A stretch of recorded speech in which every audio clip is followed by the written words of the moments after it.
As coisas já não tão fáceis para o CSA e o torcedor não tem um dia de paz, né?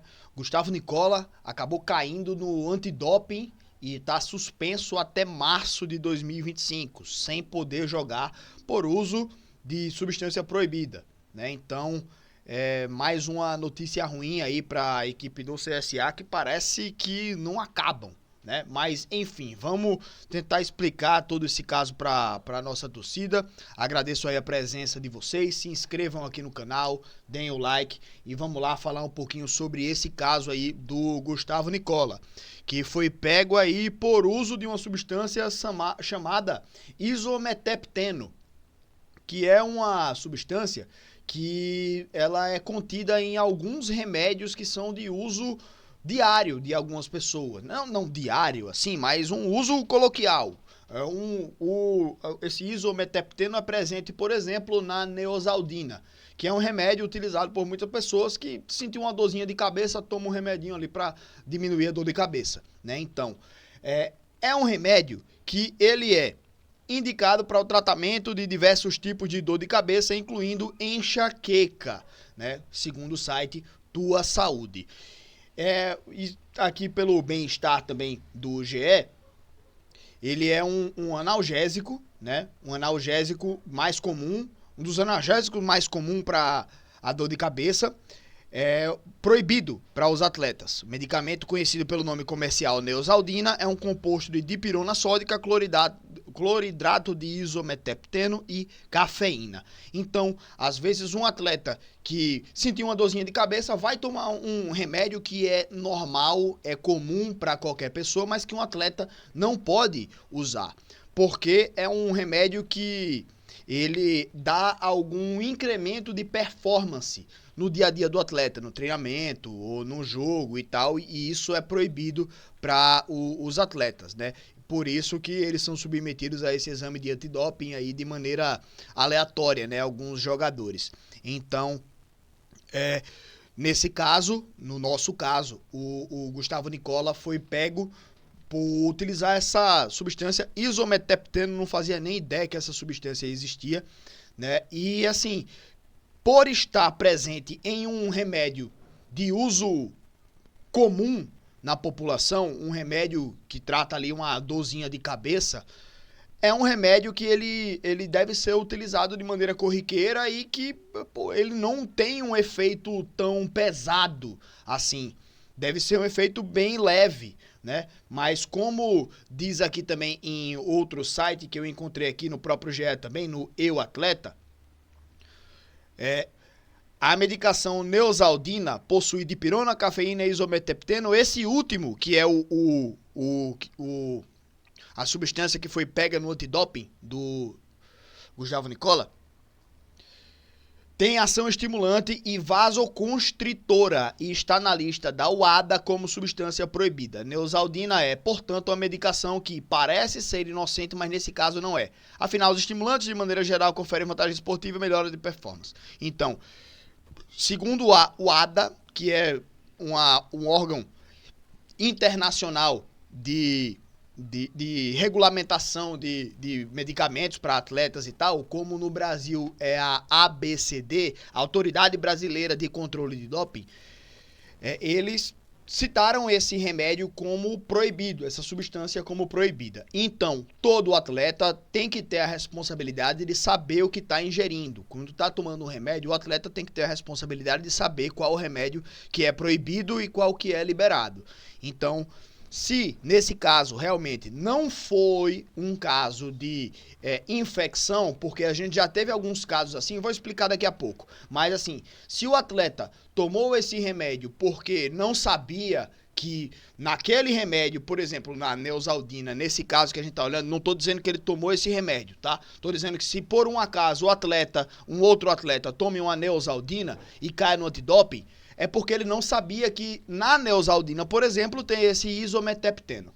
Então, isso daí é até erro do atleta ou do staff do atleta. O atleta tem que ter um nutricionista, tem que ter alguém que entenda o que ele pode tomar ou não, e indique, e oriente ele a tomar ou não certo medicamento, tá? Então, cabe ao atleta, é responsabilidade dele também tomar um remédio ou não quando não é orientado pelo clube. O clube tem que também ter as orientações de dizer, ó, isso aqui pode, isso aqui não pode, não pode, mas o clube não tá lá 24 horas por dia seguindo o atleta. Então o atleta também tem essa responsabilidade de investigar o que é que ele tá ingerindo, certo? Então, se foi esse caso, aí a gente tem que investigar de onde é que veio a orientação, né? Se foi o atleta que tomou com o consentimento de alguma orientação médica, no caso era o São José, tá? Não era o CSA, ele ainda estava no São José, então tem que ver se foi o próprio São José que orientou ele a tomar ou se ele tomou por conta própria, aí tem que ser investigado isso tudo, tá? E também pode ser o caso de alguma infecção, eu acho que não foi a palavra mais correta. Pode ser quando ele tomou um medicamento que normalmente não teria essa substância, mas essa substância, por acidente, caiu dentro desse medicamento e aí ele acabou ingerindo sem querer e até por um erro de manipulação de alguma farmácia de manipulação, sabe? Então isso tudo precisa ser investigado, isso tudo precisa ser muito bem estudado para saber de quem foi a culpa por isso tudo. Eu já vi vários casos de atletas alegando isso, dizendo que não tomaram nada proibido, mas que algum remédio que ele tomou tinha essa substância lá que foi...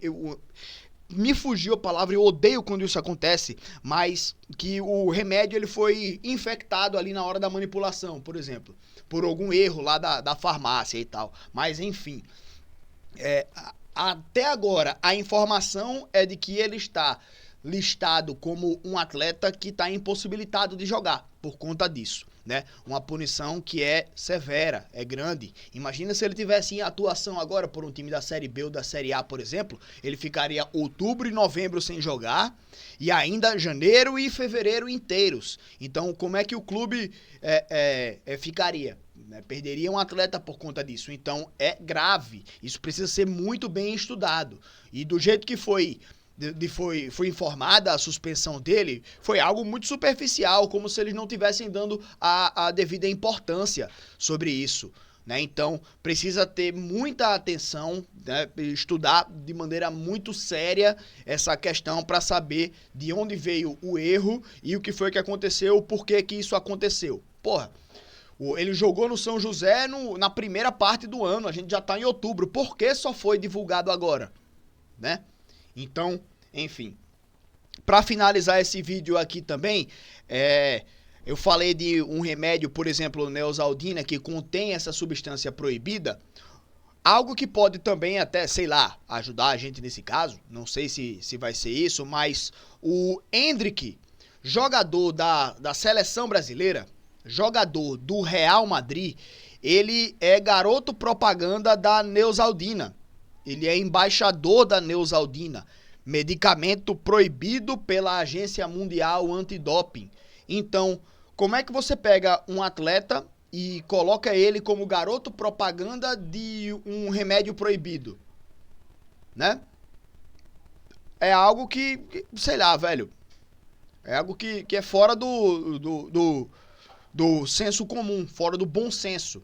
Né? Não sei qual lei permite ou libera esse tipo de coisa, ou proíbe, sei lá. Mas, enfim, qualquer atleta que veja o Endrick, e muitos atletas devem sonhar com a carreira que tem o Endrick, né? De ser campeão brasileiro, depois ir para o Real Madrid, o maior clube do mundo aí.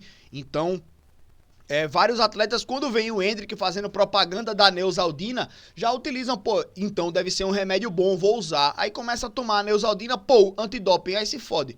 Então é algo que não entendo e que, sei lá, né, velho?